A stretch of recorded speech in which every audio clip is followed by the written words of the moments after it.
شریف ہے محمد جسیم پرویز، عربی اول۔ میں ان کو دعوت دیتا ہوں کہ وہ آئیں اور اردو تقریر پیش کرنا۔ یہ یحییٰ کے لیے 100 روپے ابو ہریرہ صاحب کی جانب سے عنایت کیے گئے اور ہمارے محترم صاحب کی جانب سے 200 روپے عنایت کیے گئے اور مولوی ساجد صاحب کی طرف سے 200 روپے عنایت کیے گئے۔ السلام علیکم ورحمۃ اللہ وبرکاتہ۔ الحمد للہ الذی خلق الذکر والانثى وبث منهما رجالا كثيرا ونساء وجعل لهن مثل الذي عليهن بالمعروف والصلاة والسلام على رسوله الذي قال إن الجنة تحت أقدام الأمهات أما بعد فأعوذ بالله من الشيطان الرجيم بسم الله الرحمن الرحيم وعاشروهن بالمعروف فإن كرهتموهن فعسى أن تكرهوا شيئا ويجعل الله فيه خيرا كثيرا صدق الله العظيم۔ صدر جلسہ و معزز سامعین اکرام، دین اسلام ہی دنیا کا وہ واحد اور مقدس مذہب ہے جس نے حیات انسانی کے کسی گوشے کو تشنا نہیں چھوڑا، بلکہ زندگی کے ہر شعبے ہر گوشے میں مکمل رہنمائی فرمائی ہے۔ عبادت ہو یا سیاست، خوشی ہو یا غم، مرنا ہو یا جینا، معاشرتی نظام ہو یا ازدواجی بندش، غرض یہ کہ ہر جگہ وہ اپنی ایسی یکتا منفرد حیثیت رکھتا ہے جس سے دیگر ادیان و مذاہب خالی ہیں۔ اسلام کو جن خصوصیات کی بنا پر دنیا کا اعلیٰ و افضل، کامل و اکمل دین یا مذہب ہونے کا شرف حاصل ہے، ان خصوصیات میں سے ایک خصوصیت یہ بھی ہے کہ اسلام نے عورتوں کو معاشرے میں، سوسائٹی میں وہ مقام عطا کیا ہے جس کی نظیر پیش کرنے سے دنیا عاجز و قاصر ہے۔ جہاں عورتوں کو ذلیل ترین مخلوق سمجھا جاتا تھا، اب انہیں کارخانہ قدرت کا اعلیٰ ترین شاہکار تصور کیا جانے لگا۔ جہاں معصوم بچیوں کو زندہ دفن کرنا فقر و مباحات میں شامل تھا، اب انہیں توشہ جنت سمجھ کر پروان چڑھایا جانے لگا۔ الغرض اسلام نے اس سرزمین پر قدم رکھتے ہی حالات کا رخ موڑ دیا۔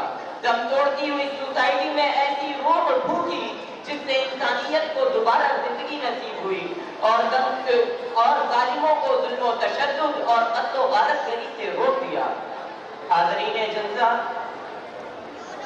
طلوع اسلام سے قبل دنیا کا کوئی ظلم و ستم ایسا نہیں تھا جو عورتوں کے ساتھ روا نہ رکھا گیا ہو۔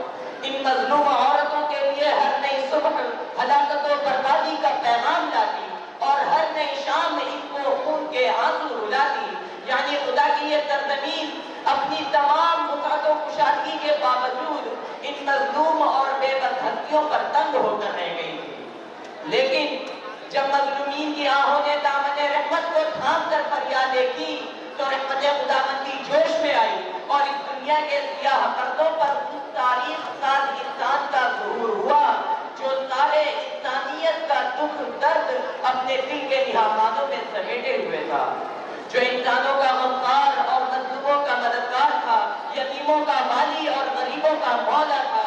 چنانچہ اس ذات مکرم نے اپنے قلب و جگر کی گہرائی سے نکلے ہوئے الفاظ اور خدا تعالیٰ کی طرف سے نازل کردہ کتاب کے ذریعے ان مظلوم و مغلوب عورتوں کو ذلت و رسوائی کے عمیق غار سے نکال کر بلندی کے اس مقام تک پہنچا دیا جس سے بلند و برتر ان کے حق میں کوئی اور مقام نہیں ہو سکتا۔ اگر آپ کی حیثیت شوہر کی ہے تو حکم ربی ہے، وَعَاشِرُوهُنَّ بِالْمَعْرُوفِ، اپنی بیویوں کے ساتھ حسن سلوک کرو، اور دوسری جگہ ارشاد ہے وَلَهُنَّ مِثْلُ الَّذِي عَلَيْهِنَّ بِالْمَعْرُوفِ، تمہاری بیویوں کا حق تمہارے اوپر ایسا ہی ہے جیسا کہ تمہارا حق ان پر۔ ارشاد نبوی ہے خیرکم خیرکم لأہلی، تم میں سب سے بہترین وہ شخص ہے جو اپنی بیویوں کے ساتھ اچھا سلوک کرے۔ اگر آپ کسی بیٹی کے باپ ہیں تو ارشاد نبوی ہے من ابتلی من هذه البنات بشيء فأحسن إليهن كن له سترا من النار، تم میں سے جس شخص کو بیٹیوں کی نعمت دی گئی اور اس نے اس کے ساتھ اچھا سلوک کیا تو یہ بیٹیاں اپنے والدین کے لیے جہنم سے بچاؤ اور حفاظت کا سبب بنیں گے۔ اگر آپ کسی کے لختے جگر ہیں تو ارشاد نبوی ہے ان الجنت تحت اقدام الامہات، تمہاری ماؤں کے قدموں کے نیچے جنت ہے۔ سبحان اللہ، کیا ہی اعلیٰ و افضل مقام عطا کیا ہے۔ حضرات گرامی، اسلام نے عورتوں کو جہاں اتنا اعلیٰ و ارفع مقام عطا کیا، وہیں ان کے فائدے کے لیے، انہی کی بھلائی کے لیے یہ بھی حکم دیا کہ اپنی عزت و ناموس اور عفت و پاک دامنی کا پورا خیال رکھیں۔ کسی بھی موقع پر، کسی بھی لمحے اس مقدس فریضے سے غافل نہ ہو، کیونکہ یہ حقیقت بھی روز روشن کی طرح آیا ہے کہ بہت سے جرائم بے حجابی اور بے پردگی سے وجود میں آتے ہیں، اور اسلام سلامتی اور امن و آرائش کا پیغام دیتا ہے۔ اسلامی تعلیمات امن و امان کو بحال رکھنے میں اہم کردار ادا کرتی ہیں اور پردہ عورتوں کی عزت و رفعت میں اضافے کا سبب ہے۔ یہ کوئی ذلت و رسوائی کی بات نہیں ہے، بلکہ قاعدہ کلیہ ہے کہ جو چیز قیمتی ہوتی ہے اسے پوشیدہ رکھا جاتا ہے، اور عورت اسلام کی نظر میں بہت ہی قیمتی شے ہے، اس لیے اس کو پوشیدہ و مخفی رکھنے کی ہدایت کی ہے۔ آخر میں اللہ تبارک و تعالیٰ سے دعا ہے کہ ہم سب کو اسلامی تعلیمات پر عمل کرنے کی توفیق عطا فرمائے۔ آمین یا رب العالمین۔ وآخر دعوانا الحمد للہ رب العالمین۔ السلام علیکم ورحمۃ اللہ وبرکاتہ۔